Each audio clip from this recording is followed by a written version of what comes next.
Ulug' Rabbim ijobat qil, yiroqda ana duosini.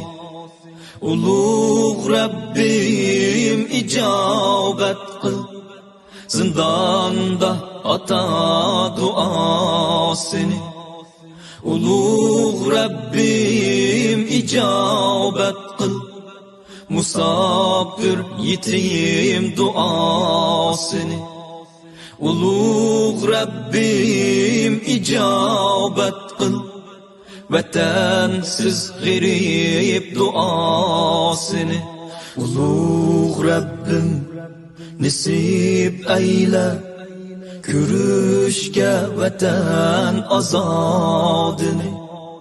Ulug' Rabbim nasib ayla, ko'rishga zolim zavolini.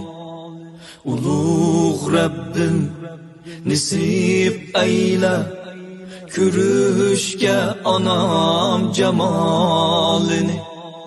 Ulug' Rabbim nasib ayla, suyishga vatan tuprog'ini.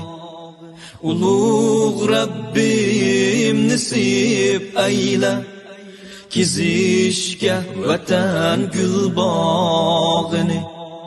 Ulug' Rabbim nasib ayla, vatan tuprog'ida o'lishni. Assalamu alaikum, dear brothers and sisters, and welcome to another episode of Talk East Turkestan. We have a very special guest with us today.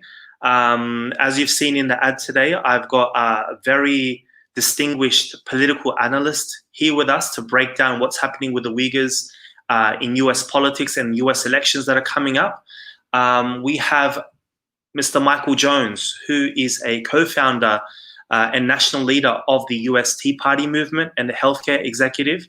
He endorsed President Trump on the first day of his candidacy in 2015 and has been a leading national voice in support of the Trump administration since his inauguration.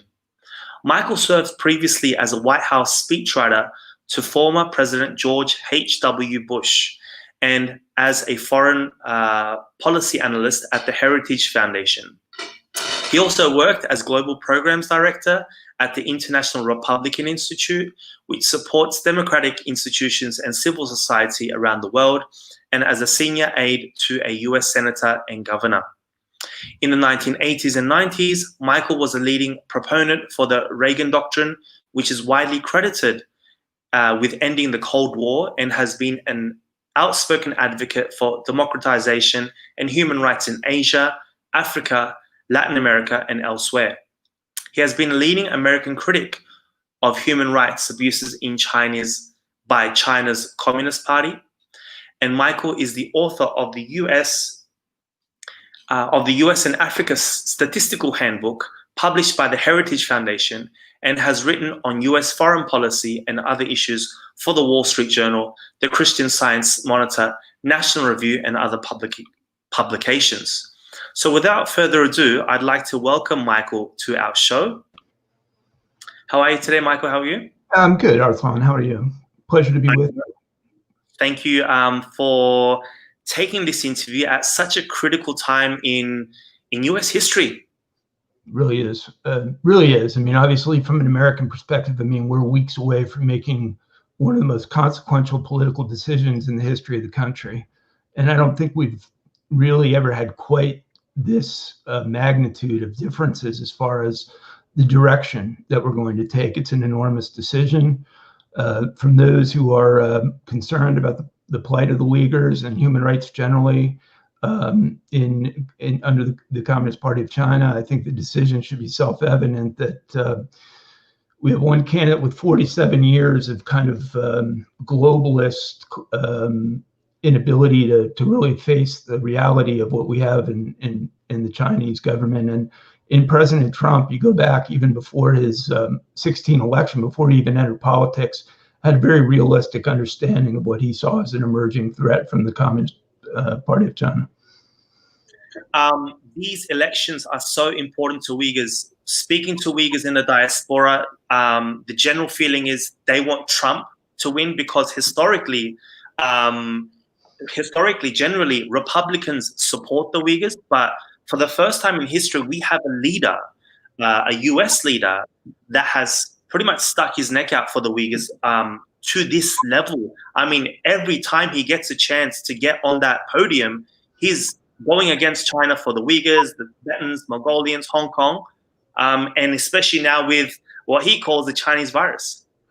Yeah, well, I mean, and obviously in the handling of COVID, for anyone who had any remaining doubts, I think we learned quite a lot about the Communist Party of China. I mean, they clearly, just on the travel issues alone, they allowed individuals to leave Wuhan, whether we were infected individuals, while they did not allow those flights to go on domestically. So clearly that showed a willingness, I think, on their end to permit this virus to go global. They detained or disappeared the individuals who tried to speak out about the danger that the pandemic represented globally. Many of them have not been heard from again. They had the samples destroyed, which could have been immensely helpful to global public health experts and trying to put together testing kits and whatnot, which was an immediate challenge. And they shut down the clinics that had been doing the genome sequencing, which would have been enormously useful. Then, their exports of the PPE, the equipment, was hugely flawed. 70, 80, 90% of that equipment not working seems to me to not be suggestive of a minor error in manufacturing, but almost a systematic intention potentially to leave individuals of the world unprotected. And that's consistent finally with the messaging that they presented to the world. I mean, it's ironic that they're now attempting to project themselves as experts on this virus, when to this day they will not, as recently as the end of August, I was on Chinese state television, acknowledge they even started in China, and they did not report to the World Health Organization or CDC critical information in the beginning days of the pandemic that would have been really helpful to a lot of us. In fact, they kept public health inspectors out, and those individuals actually under World Health Organization agreements are obligated to be admitted in these cases. It was a violation of the relationship there. And then, of course, as everyone I think has come to understand, we were totally misled by the World Health Organization all the way into January, when they were telling us that there was no evidence of human-to-human transmission, when there was nothing but evidence of human-to-human transmission. Exactly. I mean, could you paint us a picture of how China-US relations will be if Biden were to win? Well, just, historically, I look at it, you kind of look from the CCP kind of assuming power in the 40s up through the end of the Cold War. We had a limited relationship with China. It ultimately, developed predominantly under President Nixon, who had a good opportunity to meet and discuss China briefly with while he was still alive. He and Kissinger, sort of saw them as key to keeping the Soviet Union at bay. I think, it was strategically clever and insightful and probably was modestly helpful. But simultaneously, we began a policy of essentially ignoring in almost all aspects of our relationship with China. Obviously, the human rights abuses throughout this giant nation, particularly of various ethnicities that they consider threatening, and in their trade policies, which have been rooted in intellectual property theft and manipulations of their currency, all sorts of forced technology transfers, all designed basically to obtain through stealing and cheating what they cannot obtain through their innovation. And then, geostrategically, South China Sea obviously emerging as a major threat. If you're concerned about the environment, my message has always been, how do you not start with China? They're the largest emitter of carbon emissions in the entire world, over twice what the United States has. We've been reducing ours. They're breaking up the coral reefs in the South China Sea with the installation of these illegal military facilities that they're constructing in that region. And in the case of the Uyghurs, I mean, let me be clear. I mean, my message on this has been consistent that this is almost certainly the largest human rights crisis of our lifetimes. I mean, you could certainly go back to Pol Pot in Cambodia, Nazi Germany itself, or Mao's handling of things. But we were told by some of the leading experts in China, Arslan, that as the Chinese economy grew, as it became larger, and I had these discussions, I had them with Winston Lord, who was our ambassador over there, I can remember in the 90s, questioning about this, just trying to understand the perspective. The position was of that whole crowd from Kissinger until Trump, who I believe is the first president to really understand China as it exists, was that as the Chinese economy grew, it would assimilate into the world. It would become more respectful of human rights. It would be a more responsible global citizen. It would cease these unbelievable record of cheating and stealing in our trade relationships. And we ultimately would have a better relationship with China. And, there's a whole bunch of examples, but one of the realities of Trump's emergence politically and the support he has in the United States has been a growing skepticism with the purported expert class. We've had it wrong on a whole bunch of public policy issues, but I can't think of any area where they've been more wrong than on China, because the human rights conditions in China today are vastly worse than at any time since Mao. And what they are doing with the Uyghurs is the largest incarceration of innocent individuals since Nazi Germany. And, we've had this message for years, never again, after we committed the Allies, a U.S.-led Allied liberation of Nazi Germany in 1945, that this would never occur again. And yet, I'll be interested in what your assessment of the numbers are. Anywhere from 1 to 3 million reportedly are being put into these re-education camps. And I don't have to educate your audience on what's actually happening. I'm sure they are acutely aware of it, but violating every act of commitment to global human rights that China made in the UN Declaration of Human Rights and in its purported commitment. And I think they sought to conceal this effort at first. That's pretty self-evident and pretty consistent with their modern track record in their wrongdoings, where they try to conceal it. It ultimately comes out. In this case, mostly it was through satellite imaging. And we still really, I don't know I think the biggest policy challenge that we have right now, the singular most important thing we could do, is to get human rights inspectors into these camps, and not just the ones that the CCP says can be visited, all of them that we know exists.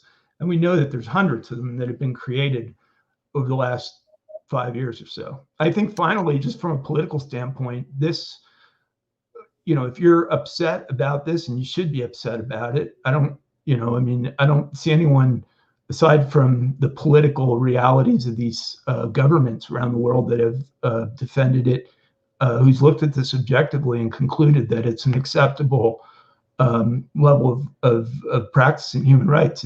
It's like, if you care even if human rights isn't your biggest issue, if it's even just a little bit of a concern of yours, the fire alarm's going off about what's happening in the treatment of the Uyghurs. And I do think that your decision as an American is clearly to support Trump, who has signed now a sanctions bill against Chinese officials that are involved in targeting the Uyghurs, is beginning to dive into understanding what U.S. technology companies have been in any way complicit in this, and ensure that they are, ceased from providing any equipment or surveillance equipment or otherwise. I think he's understanding it, and it's part of a myriad issues that we're confronting. But it's part of also, you might look at it and say, well, deteriorations with China are deteriorating on the watch with China. I don't really look at it that way. I see it as we're finally confronting this problem that's just been hanging out there unaddressed, that we're pretending doesn't exist. And President Trump correctly is seeing China the way it really is. obviously all these major issues that stand in the way of a decent bilateral relationship and the emerging threat that they present. And also maybe the remote possibility that, as with the Soviet Union, things could improve. I got a question here, a really good question. If you don't mind answering it, we've one from Mihri Tursun. She says, how will the USA handle the fact that China is the one who should be held accountable for the virus if Trump wins again? So how does Trump, I mean, he says that he has said this in a few speeches, especially one addressed to the UN. How is he going to go about holding China accountable, do you think? Yeah, just firstly, there's been no equivocation on his part. We have an ongoing extensive intelligence investigation into China's exact role in this, understanding precisely where it was created or where it originated. I expect that we'll ultimately get, and I hope that we'll get a definitive report on that.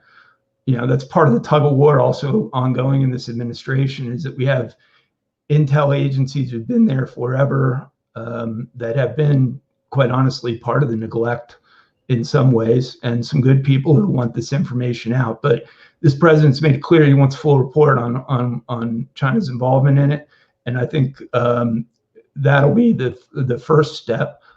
And I think the next step is, look, there's going to be trillions of dollars of global economic damage, plus the magnitude of human death and suffering, the cost to governments in managing this. The obvious answer is, how do you hold them accountable? I guess you do it economically, because, and this is the challenge. And for me, it's like trying to think through this, but now the second largest economy in the world. It's a major trading partner. They're increasingly a military power in the world. It's unrealistic probably to think that we're going to cease any relationship with them. That would probably make some things worse. We need to maintain dialogue, and we need to have some hopefully improvement in these relations. But that all starts with like some degree of acknowledgement of at least the facts.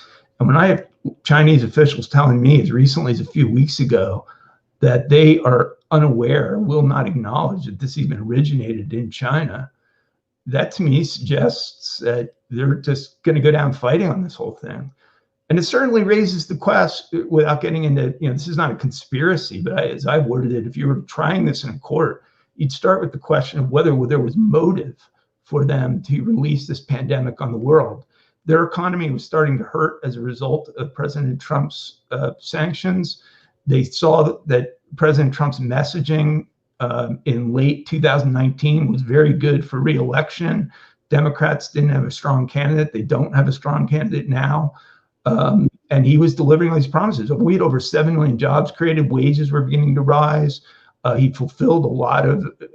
had checked off a lot of the boxes of things he promised. And I think the American people at that point were pretty clear that there was a compelling case for his re-election. And, sadly, in politics, it's always, at least in the United States, it is often about just the present tense, meaning what happened now 10 months ago is forgotten. The focus of everyone here is on the pandemic. It's not enough on asking where it originated. I don't think there's enough focus on the question you and I are talking about of how do we hold China accountable. And I hope that in the remaining weeks of this election, that's going to be a central message of President Trump's. Vice President Pence raised it the other night in the vice presidential debate, made it clear that President Trump's very upset about this and that he intends to hold them accountable. And I take him at his word, but it really wouldn't be a bad time to start announcing what the answer to that question is, because the American people are going to be told over the next few weeks by Biden and his surrogates that somehow Trump is responsible for these 200,000 deaths. We don't even know definitively that there were 200,000 deaths. 200,000 people died. We don't know definitively that it wasn't from other comorbidities. I think one of the pieces of counsel that I've advised is to make this a centerpiece of the race. Meaning my view is always to trust the American people. Like, just explain it straight up. This is what essentially transpired in our view. This is what's at stake. We got one candidate who's going to hold China accountable. We'll get another. It's going to go back to the globalist embrace of Beijing. Biden, as recently as last summer, said that we have nothing to worry about in China. We have everything to worry about in China right now. And that really is scary. On your Twitter account, I noticed that you retweet and you share tweets which support the independence of an East Turkestan. Do you support, a free East Turkestan away from Chinese occupation? And if so, do you think the U.S. will start to support an independent Uyghur state? It's probably like one of the most sensitive geopolitical questions, because to maintain it, I mean, firstly, I have found in 30 years of public policy that the interactions with China are difficult because they're easily bothered, offended, outraged. And I think it's a control mechanism at the end of the day. It's the way they shape proactive behavior methods, in countries of the world. It's one of the reasons we don't have a global consensus denouncing them on the treatment of the Uyghurs right now as well. So my view on it, though, is I don't see why, from an American foreign policy standpoint, we shouldn't essentially look at China like we looked at the former Soviet Union. The former Soviet Union was really an unnatural, forced alliance of various ethnic groups and countries that really had no allegiance to Moscow. And I'm quite sure right now in China, if you went into Hong Kong, if you go into Tibet, if you go in and talk to the Uyghurs, and if you talk to really any major ethnic group within China and ask, so if Southern Mongolia, if you ask, what is your, if you had the option to be part of this sort of country, this system of government, this socialist centralized regime with all of its control and all of its censorship of information and its economic limitations, do you want to be part of it, or would you prefer to maintain your ethnic identity and have independence from it, and hopefully a government that's accountable to the people through elections and rule of law? I think they would choose the latter. And so then the question becomes, like, what's so wrong with us just saying we recognize, like, just kind of like our Iran policy? I mean, we're not going to invade Iran unless there's some military threat to the U.S.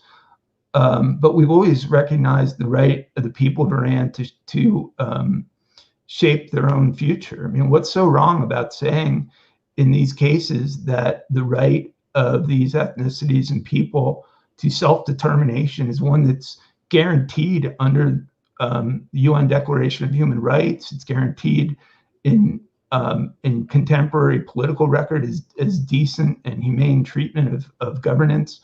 I think that would be next logical step in this entire development, because obviously, like, Hong Kong right now is hugely troubled. I mean, they made a half-century commitment, 50 years, to maintain the one country, two systems agreement that they signed in the 90s, and we've had just an absolute complete tear it up violation of it. I mean, there's not even an attempt at trying to present that they have any degree of commitment to it. And quite honestly, that's where it becomes difficult, is because it's true that we've exited a few global agreements ourselves, but we've exited agreements, not treaties. This was a treaty to which they had legal obligations, and horrified with what's developing there, horrified with all of these cases. I almost worry in discussing one of them sometimes that I'm de-emphasizing the other because they're so immensely problematic. But like I said, since Nazi Germany, we've had no example that I can cite of any individual case of this magnitude of individuals being put into re-education camps,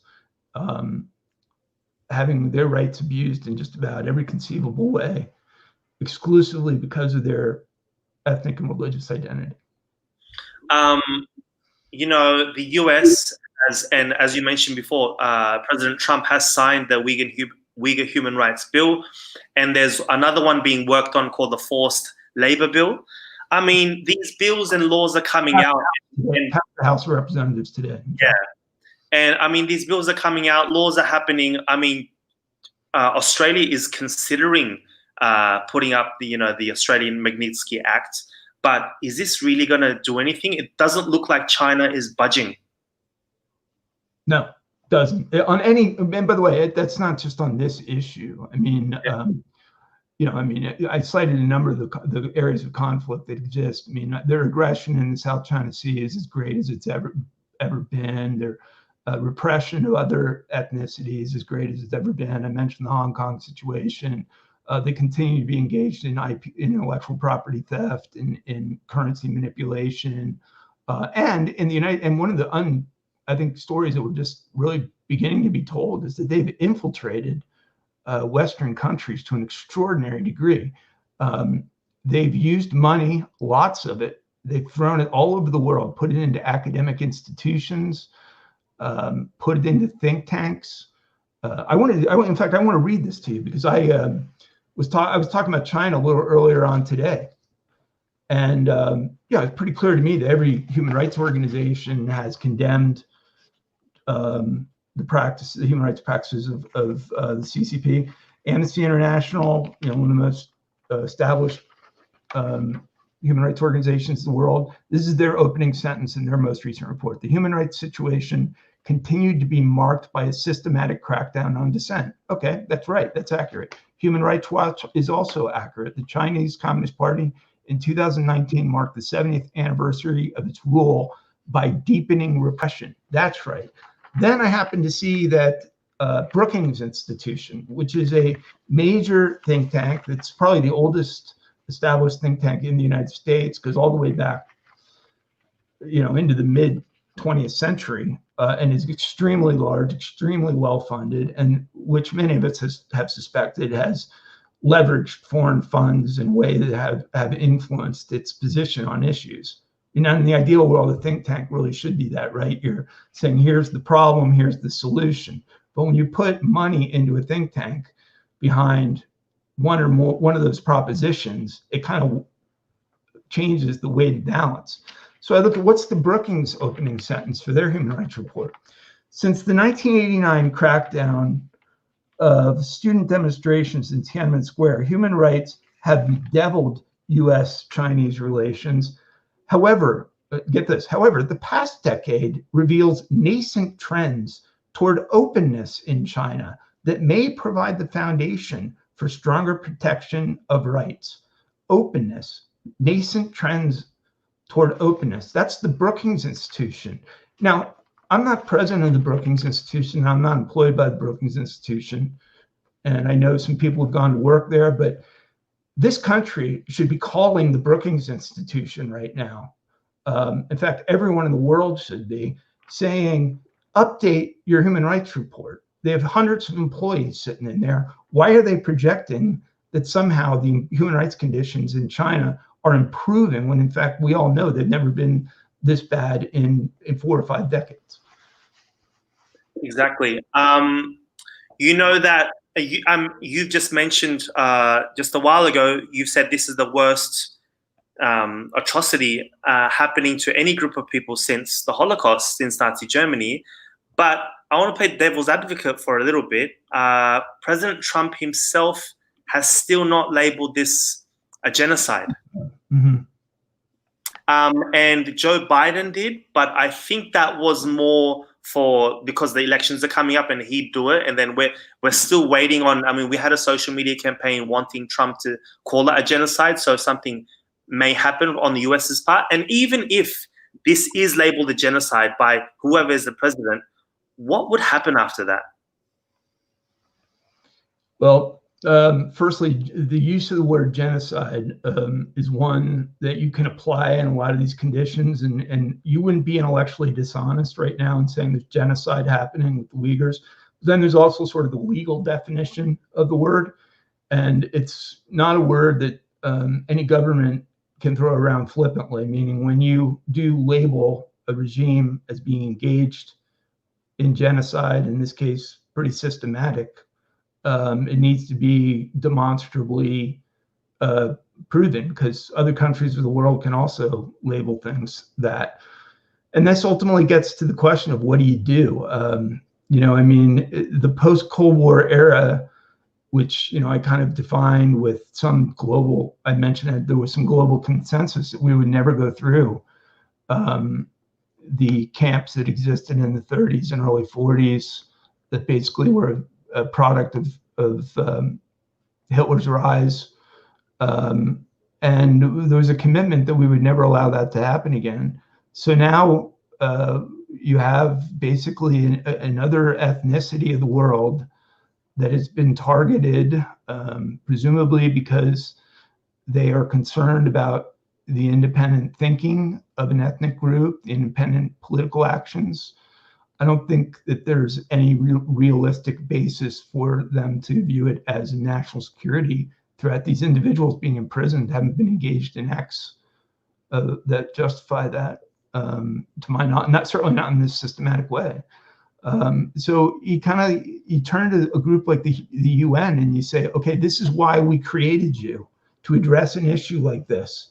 And as you know, we're right now simultaneously engaged in a debate over whether China should join Russia, Saudi Arabia, Cuba.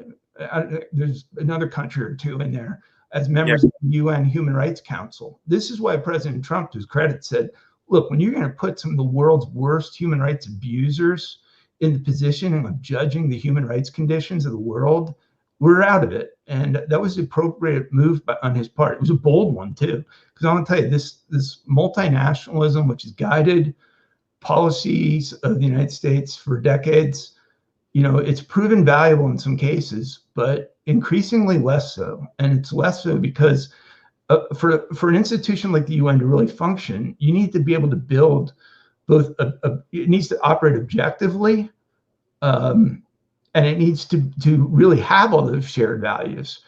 So when you have so many countries that are members of that, who themselves are engaged in all sorts of human rights abuses, it inevitably becomes like a politicized dynamic on these councils. And I think that's what we've gotten, which is why we don't have the declarative statement out of the UN condemning this, which would be like a reasonable first step. Instead, we had the condemnation of, I think it was 20 some countries, and then, a rebuttal statement that probably was orchestrated by China that ridiculously commended them. And by the way, where are our friends in the Arab world, in the Persian Gulf? How is it possible that Iran, which represents itself as an Islamic government, could enter into the strongest alliance in the world that China has? I mean, we never say this, China has no friends in the world. There's not one country that is proud of its relationship with this regime.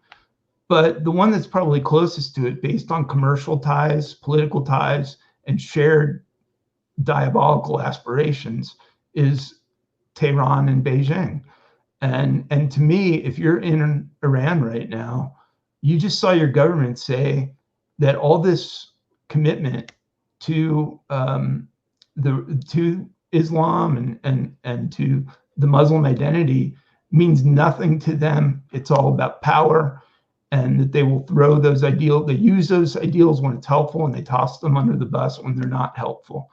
And so I would hope that we would see more recognition in the world toward this. And then, here's my advice. Why are we even at this point where we're trying to have to convince the world that something that's so self-evident needs condemnation and needs to be ended? It's all I can say is the CCP government of China cannot be allowed to have any credible allegation of any terrorist threat in that region. And I don't believe that there is one. We've seen Muslim-driven countries that have been partners of ours in the war against Islamic extremism. Many of whom were engaged in a lot of these conflicts. But I found it intriguing, I think on a separate debate with some CCP officials, that because they'll never assume responsibility for anything. They blame this on our. You might have seen this on our presence in Afghanistan. Yeah. Well, that's what I was going to ask you. One, I've seen you on Chinese state-run television. One, they try to dismiss you by saying, "Have you been to Xinjiang?" And have you been there? They haven't been there. They're not going to give me a visa to go there when they won't even let the UN Human Rights Council in there. Exactly. And then number two, one I get a lot by CCP apologists is this, well, the United States, their war on terror, they killed millions. So what if we lock up millions, sort of thing? They try to push it back onto you guys. How do you respond to that? Well, firstly, our engagement was consciously designed to protect and avoid civilian casualties. Now, were there civilian casualties in Iraq and Afghanistan? There were, which is why war is a serious matter, and you can't enter into it flippantly, because you almost have to enter into it with an expectation that even with the greatest precision, technologies, and commitment to protecting innocence, that you run the risk of that happening. Ours was a military conflict designed and focused on Taliban, on Al Qaeda, and on the former Iraqi regime. It also is one that I think the American people in supporting Trump recognized that was mixed results. I mean, the Taliban are going to be a force in Afghanistan. I don't see how you can arrange any peace in Afghanistan without the Taliban. So this idea that somehow you're going to get rid of that is unrealistic.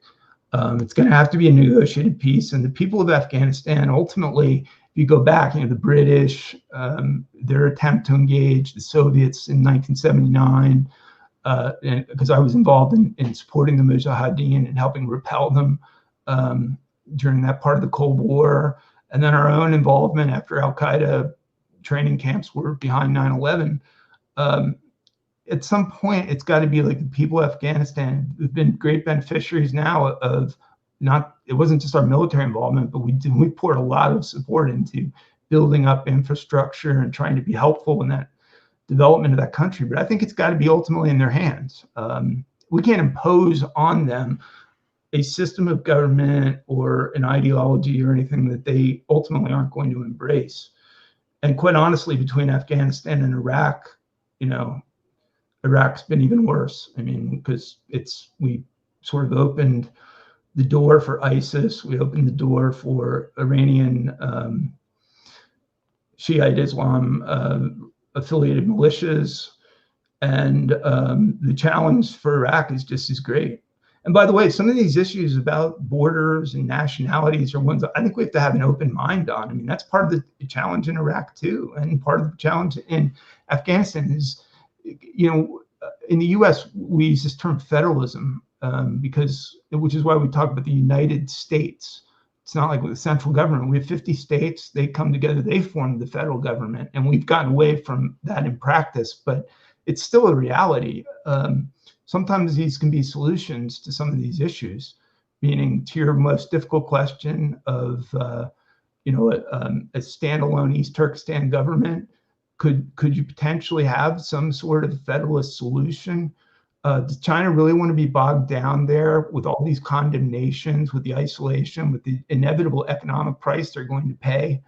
I think from the standpoint of global outrage over this, because quite honestly, these camps were sort of an unknown secret for a few years, but they're known. I mean, we're aware of it now, and it's an issue that's not going away. I think the best approach for them is to try to develop some sort of solution along those lines. I mean, it's not realistic that you're going to keep an entire ethnicity in re-education camps, even if it wasn't outraging the entire world indefinitely.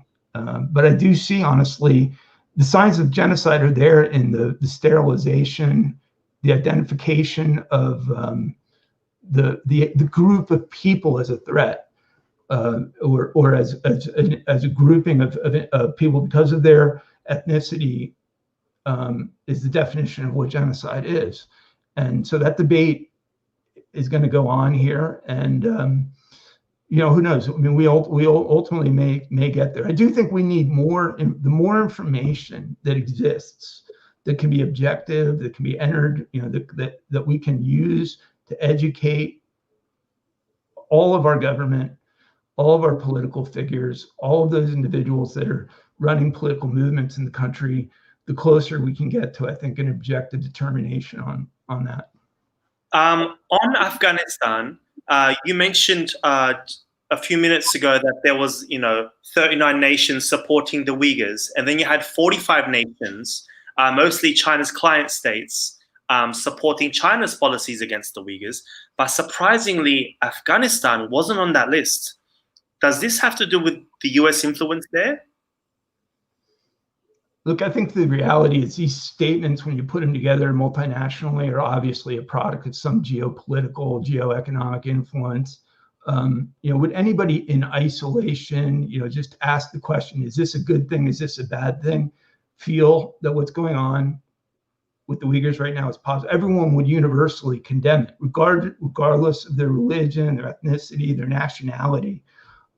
So when you get a situation like this, and this is where the government of China has been immensely successful, is they put a lot of focus in infiltrating these multinational institutions.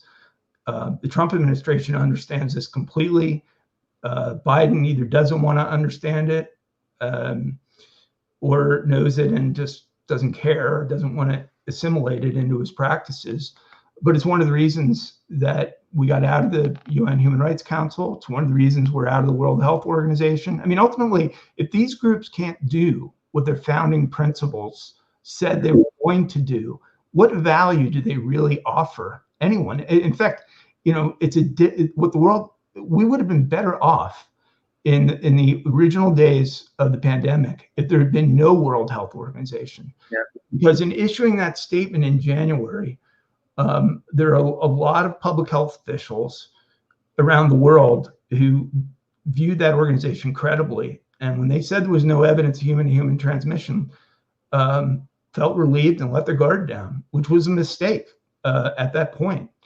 Which is why it's also tragic in the U.S. political standpoint that we have any American who's blaming President Trump for this pandemic. It originated in Wuhan. We know that. China allowed it and even incentivized its escape, made the management of it more difficult, clearly, and even to this day is not assuming the responsibility that a responsible citizen of the world would do, while they're simultaneously lecturing the world about their global behavior, like they have any moral standing or they have any degree of credibility on this. This is basically emerging as a pariah regime, which we've seen in modern history, that has built all of its influence by buying off governments, institutions, infiltrating organizations, taking advantage of the openness of Western societies. I'm sure you followed all the arrests that have been happening in the United States of individuals who have been, and we're weeding out all of these Confucius institutes and academic institutions, which we're just going to teach, Mandarin Chinese. Turns out they're engaged in all kinds of sophisticated changing of curriculums and, not acknowledging fundamental facts of the world, including Taiwan's existence. And it's there in media too. I'll just give you this as one example, totally unrelated to the Uyghurs, but I was going through the Fortune 500 list of, they put out this annual list of the largest companies of the world. And, the opening sort of lead to it was how, while that the new numbers of it, that there were more members from China than there were from the United States in new membership, not in existing membership, but in new members. And I started going, wow, that's troubling. I said, let me look at what these companies are. I started looking at them. They have all of Taiwan's companies listed as China's. Wow. Refusing to acknowledge the obvious reality that, I understand the CCP considers Taiwan China, but it's not. It's a standalone country with a standalone democratically elected government. And I'm just astonished at the number of institutions in this country that apparently have been persuaded by financial gain to fall into the trap of misleading our own people about the reality. And that's where I'm at on this whole thing, to be honest with you, is just let's speak truthfully about what's happening. And I'll be honest, if I had something positive to say about what was going on in China today, I would share it with you. I don't. I think in every metric, the militarization, the magnitude of human rights violations, the expansionist economic engagement, these elaborate economic schemes that they're putting together in the developing world, in Africa and Latin America and the Caribbean, are immensely troubling. The only thing I can say about them is I think they are a very strategically focused government that has very ambitious goals and is going about them. And you can see kind of, and this is the frustration a lot of us confront, is in a democratic political society like we have, you got to build consensus for things. And even when you build consensus, they sometimes don't happen. It's much more difficult to act as assertively as they have clearly been able to act with now a president for life in Xi Jinping, which itself should have been more troubling to the world than it was. Sort of a controversial question now. A few months ago, I had the privilege of interviewing General Robert Spalding. And he says the China and the US are very much in the Cold War. And I asked them whether it would turn hot.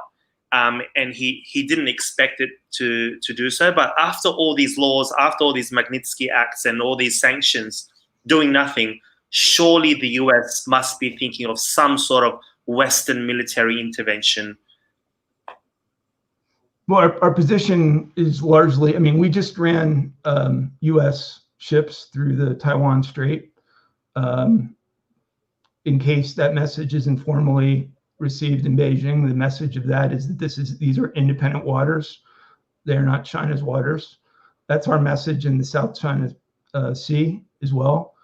And you thank God for the United States of America, because I'll tell you, in the absence of our military presence in the Pacific, those Taiwan, I believe, would already have been absorbed, just like Hong Kong basically was. And the militarization of the South China Sea would be completed. So if President Trump is reelected, I have no doubt that we'll continue to maintain the current position of deterring Chinese aggression in that region.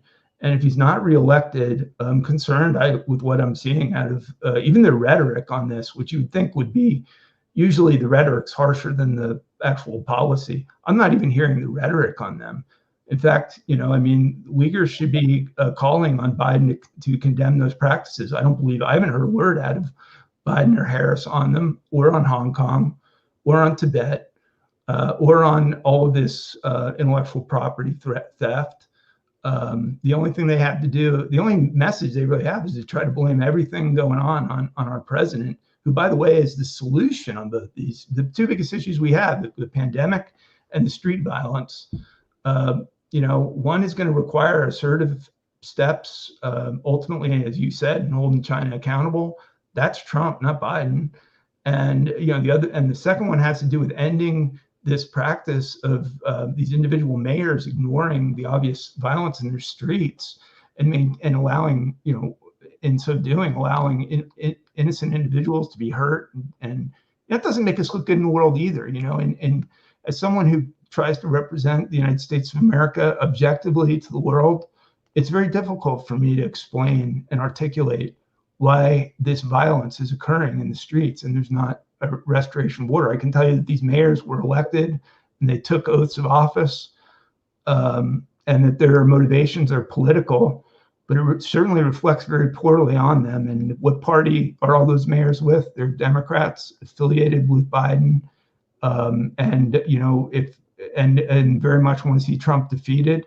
And that's basically been the political motivation. They had an opportunity with one singular incident, and a lot of us saw that. I shared the condemnation of the police activity in Minneapolis, but this is long ago stopped being about this. It's taken on a whole other life. It has almost nothing to do with law enforcement methodologies anymore. It's basically a street anarchy, and there too, I just think Trump is the better solution. And the irony is, I don't think there's any president who's done more for African Americans than President Trump, with the job creation at record highs, unemployment at record lows, funding of Black schools, universities, and colleges, and the first criminal justice reform that we've had in modern times. Obama and Biden didn't do any of those things. They did literally nothing for African Americans in this country. And it's been one of the messages that a lot of us have been trying to get out, that they've created these politics of division, of trying to, isolate what they see as political constituencies and then play them off against each other. It's not the spirit of Americanism. And because we're all, at least in this country, we're all in it together. I don't know about China. If you're all in it together, it doesn't look like it. That's part of the problem over there. So the last question now. I mean, we know what's going to happen when if Biden gets voted in with the China relations. He's certainly not going to be what Trump has been doing for the past 4 years. But at the same time, we worry that Trump may change his tune, especially after the virus is over, there's a vaccine, and he may want to, rebuild those ties with China. Do you see that happening? That where Trump could change his tune? No, I don't think so. I think there's more reason to believe that he'll be even more forceful on the issue of China in the second term, because he'll be released from the kind of the political obligations of having to deal with Democrats as he has had to. Though honestly, and let me just be fair to Democrats. I mean, the first time I ever heard Nancy Pelosi speak, I went to a conference in DC on human rights in China, and she gave a very eloquent, I didn't know, and she was like a newly elected member from California. And I'm like, wow, this woman is really great, and she's right on these issues, she's articulate, and unfortunately, she's been absorbed by the system. And that's the unfortunate reality of American politics. A big part of why the Tea Party movement started in 2009 was to try to dissect this and give power back to the people. But Biden, to your point, he's going to put us back in the Iran agreement. So we're going to be trading back into bestowing immense financial benefits on the regime in Iran that is now allied with China. There's no reason to believe they put out a statement saying they would get rid of Trump's sanctions against China. Then his aides quickly rushed back that statement and changed it. This is part of the problem with this situation right now politically, is Joe Biden needs to be asked some very difficult questions, and he's not making himself available. Debates, are kind of limited, biased. A lot of questions aren't coming out of these moderators that need to be asked. Like this question on the Uyghurs should be asked. There should be a declaratory statement. Do you condemn what the Communist Party of China is doing in these acts? There should be no, on the one hand, on the other hand. It should be, yes, I condemn it. No, I don't condemn it. I condemn it. President Trump condemns it. Joe Biden is trying to stay conveniently silent on it, which I think is bad news for the Uyghurs if he happens to be elected. Michael, I've taken almost an hour of your time. Thank you so much for joining. Thank you for all. One of the things I wanted to say is just thanks to all the Uyghurs who've been active. I mean, as many as 100 organizations who I know have put a lot of effort in at the UN and with the U.S. And I think the word, if I can give you a word of encouragement, because sometimes it's easy to get down on this, I do think the word is getting out about this situation, the magnitude of it. And I think we're starting to reach a threshold of what our level of ability to be disengaged from it is. It's simply become a human rights condition that is so mammoth that to ignore it any further is to say human rights really ultimately don't matter. And of course, they matter a lot. Well, with that, guys, I want to thank our guest, Michael Johns. Please follow him on Twitter. He's got a YouTube channel. He's a political analyst, again, leader of the Tea Party, co-founder of the Tea Party as well. I want to thank everybody for joining. Make sure you guys share this video, spread the message of what's happening to Uyghurs in East Turkestan. And until next time, guys, peace be upon you. Assalamu alaikum wa rahmatullahi wa barakatuh. Thank you so much, Michael.